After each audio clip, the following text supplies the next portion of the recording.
We're looking at a man who completely re-engineered global cinema, absolutely revolutionized martial arts, and became a massive cultural icon, all in a lifespan of just 32 years. I'm talking, of course, about Bruce Lee. And that brings up a really crucial question for us today. How exactly did a martial artist change the world in just 32 years? I mean, how does a troubled street-fighting teenager from Hong Kong transform into this global legend whose face is still plastered on millions of posters today? Well, it's an incredible story of sheer willpower and relentless self-improvement. His secret weapon can actually be summed up in his own words. Empty your mind, be formless, shapeless, like water. Now, this wasn't just some catchy phrase written for the movies. It was literally his core philosophy for living. When water is put into a cup, it becomes the cup. It can flow smoothly around an obstacle, or it can crash right through it.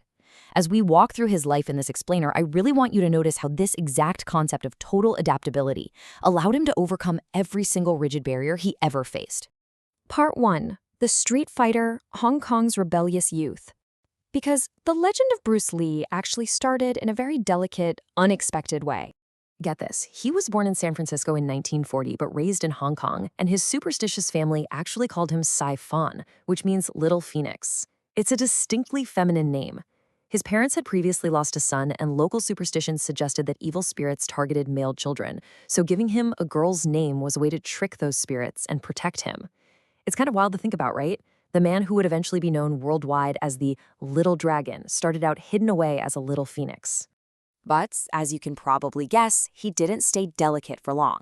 Since his father was in the Chinese opera, Bruce was already acting in films by age 6. He was even crowned the Hong Kong Cha-Cha champion, which is a fantastic piece of trivia. But beneath all the dancing and acting, he was a real street brawler. He fought frequently in street gangs and secretly battled rival martial arts schools up on the rooftops of Hong Kong. He did eventually channel all that aggression into studying Wing Chun Kung Fu under the legendary master Ip Man. However, his total obsession with fighting brought so much heat from the local police that his desperate parents finally sent him back to America. They gave him just $100 in his pocket, hoping to keep him out of prison. Which brings us to Section 2, Be Water, My Friend, and the birth of Jeet Kune Do. Arriving in America, Bruce began teaching martial arts just to support himself, and unlike traditional Chinese schools at the time, he'd teach anyone, regardless of race. This sparked a massive philosophical and physical revolution. Because of his inclusive teaching, Bruce actually faced a challenger in a fight over his right to teach non-Chinese students. Bruce won the fight, but it took 3 long minutes, and he was furious with his own performance. He realized traditional kung fu was just way too rigid. He actually called it classical chaos. It was too limited and rule-bound for real combat. So he adapted. He created Jeet Kune Do, which translates to the way of the intercepting fist. It was completely fluid, formless, and highly practical. He believed in taking what was useful, discarding what was useless, and adding what was uniquely your own. And this philosophy completely unlocked his sheer physical mastery. Take the number 1. Just 1 inch. That was literally all the space Bruce Lee needed to generate devastating power. His famous 1-inch punch could knock a grown man backward off his feet and send him flying into a chair. It's an absolutely perfect demonstration of efficient, unwasted kinetic energy. Then there's his speed. 6. Bruce Lee was so blindingly fast that he could execute 6 kicks in a single second. In fact, when he eventually made it onto television sets, directors actually had to ask him to intentionally slow down. The cameras they had in the 1960s just couldn't capture his strikes. He was quite literally a blur on the film. 1,500. That is the number of continuous push-ups he could do. And we aren't just talking standard push-ups here. He could do 400 on one hand, 200 on 2 fingers, and even 100 on just his thumb alone. His dedication to turning his own body into a perfect, fluid instrument was just entirely superhuman. But despite having all these superhuman skills, Bruce was about to hit a massive obstacle. Section 3, the Hollywood struggle, crashing against the wall. This was a rigid barrier that he couldn't just punch his way through, the 1960s Hollywood studio system. In 1966, Bruce broke into the industry as the masked sidekick Kato in the TV show The Green Hornet. He was absolutely electrifying on screen, but he was paid less than the crew, and the show got quickly canceled. In 1969, totally refusing to be defeated, he wrote down what he called his definite chief aim, vowing to become the highest-paid Oriental superstar in the United States. But fast forward to 1971, and he faced his biggest rejection yet. He helped develop and pitched a series called Kung Fu, but the studio flat out refused to cast him in the lead role. This rejection was captured pretty perfectly by a TV network executive at the time, who asked, "Who wants to see a 5'6" Chinese actor?" Hollywood simply did not believe that an American audience would accept an Asian man as a heroic leading star. The studio ended up giving the lead role in Kung Fu to a Caucasian actor, David Carradine, instead. It was a crushing blow of racial bias. But remember his philosophy? When water hits a wall, it finds a way around it. Section 4, Enter the Legend, conquering the global box office. Shut completely out of Hollywood, Bruce flowed right back to Hong Kong to build his own empire. Teaming up with a Hong Kong studio, he released The Big Boss, and it completely smashed box office records.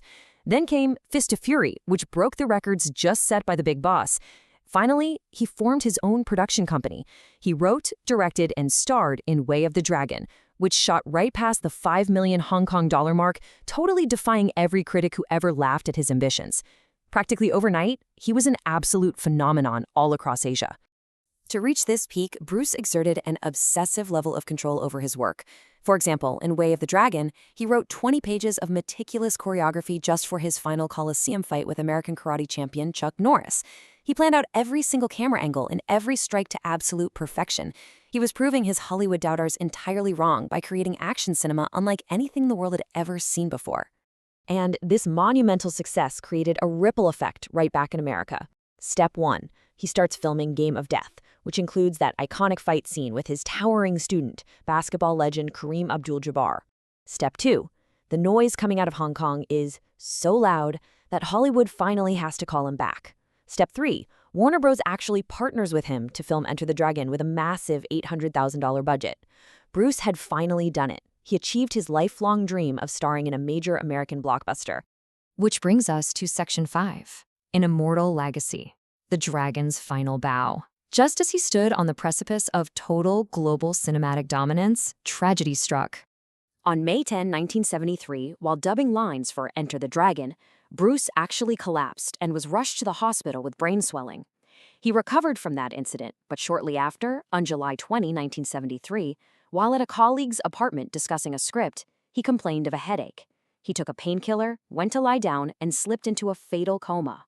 By July 25, he was buried in Seattle. He was just 32 years old. The entire world was utterly shocked.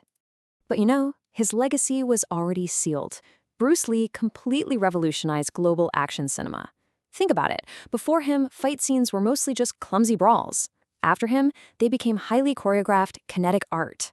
He successfully bridged the cultural gap between East and West, shattering those submissive Asian stereotypes that Hollywood had clung to for decades. By creating Jeet Kune Do and combining all those different fighting styles, he essentially created the foundation for modern mixed martial arts. But perhaps most importantly, he inspired millions of people with his deep philosophy of self-expression and total adaptability. So, I want to leave you with this question to think about. What rigid barriers in your own life can you flow around or crash through, like water? Bruce Lee faced sickness, racism, and a deeply entrenched industry that kept telling him no. But he didn't quit. He adapted. He evolved. He became water. Apply that same mindset to your own obstacles, and there's really no telling what you can accomplish. Thanks so much for joining me for this explainer, and remember to be water, my friend.